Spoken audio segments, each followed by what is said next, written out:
Let me tell you what we have in store for you today.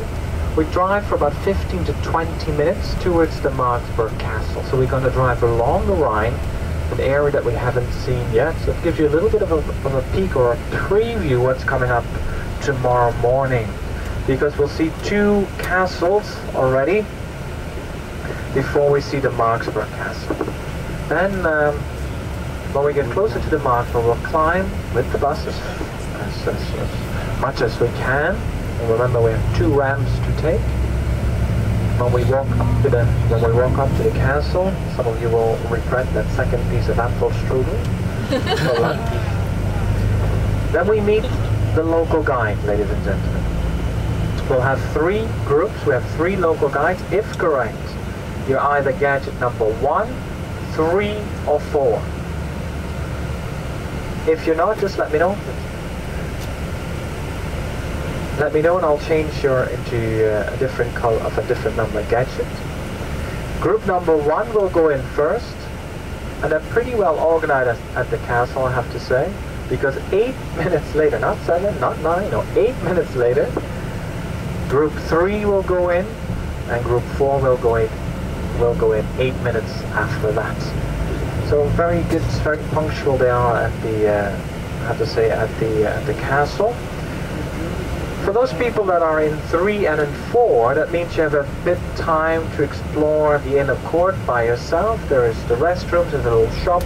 There's a great view from the castle down to the Rhine area. So perhaps you want to take a picture of that. And then I'll call you group for group. And I'll lead you inside with the guide. The tour will take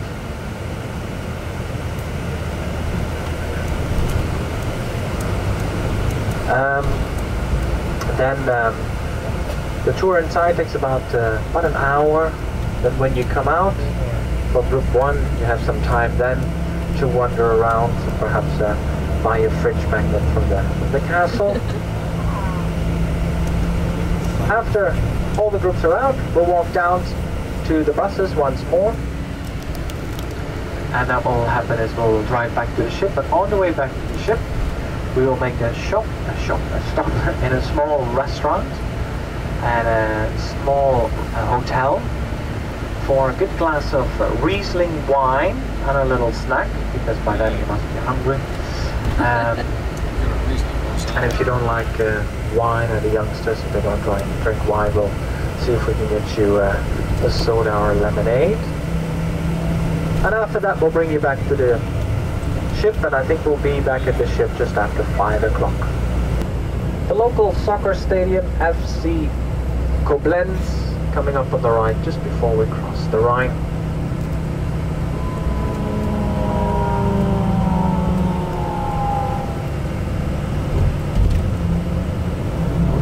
By the way, I'm not driving, as you probably have noticed, but we have a great driver next to me, which is Herman today.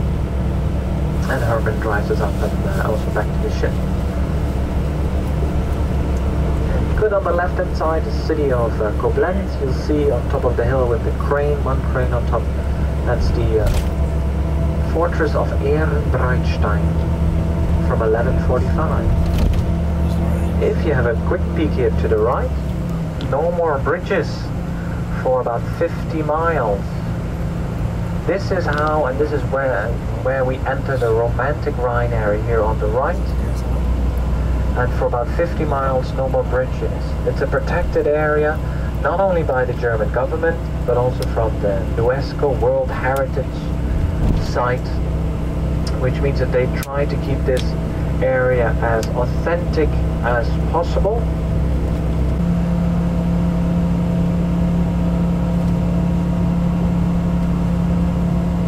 Good, across on the right you see the big building, that's the local brewery.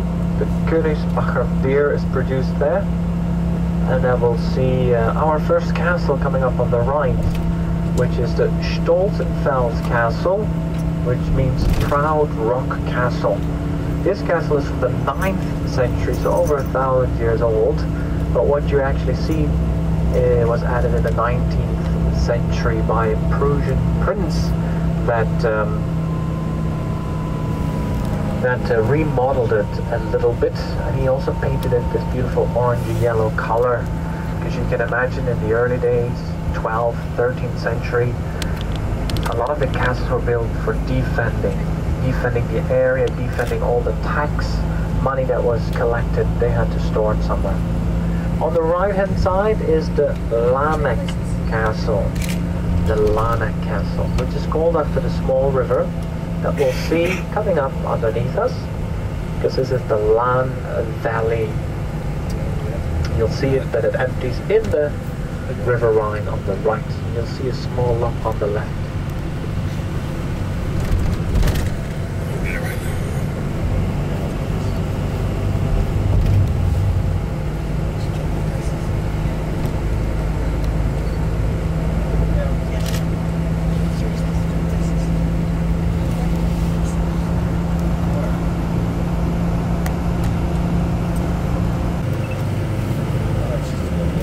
Now, have a look how we make our way up to the castle.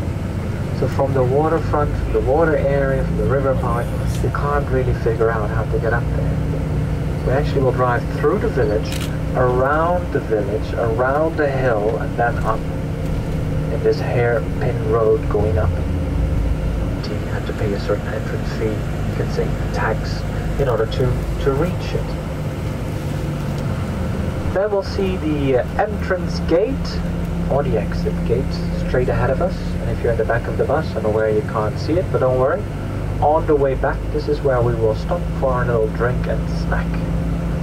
And if you have a good look on the right, you'll see the old entrance gate. As a matter of fact, we drive around the tower because they didn't think about buses yet when they actually built the gate.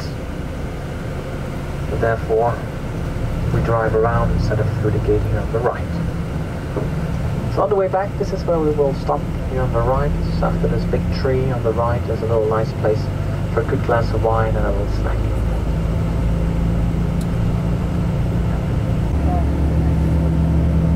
There's a little one-way road taking us up there. Alright, so far so good. Let's watch out for dangerous squirrels here, the sign says. Good, ladies and gentlemen, we're almost at the parking. At the parking, just follow me. We'll walk up the 2 ramps. I'll tell you where to meet. I'll make sure your guides are there, and then we'll test the system just before you go in. And you're off to explore the castle. And we get to walk up this hill, and then apparently there's another one. So, fun. Especially with my ankle. Now meet me at the buses at 3:30. Yes, at 3:30, but we'll see how it goes. I'll walk you inside. Group 1 will go in straight right away. Then group 3, 8 minutes later. And group 4, another 8 minutes later. Yes, follow me.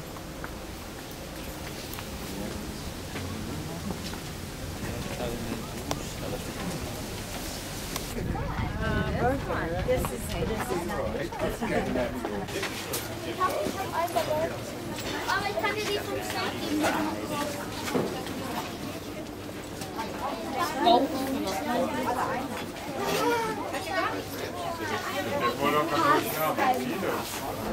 Ich glaube, beim nächsten Mal ist es besser.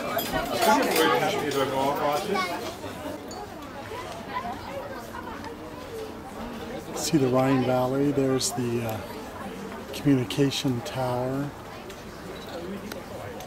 where we were on the other side of that.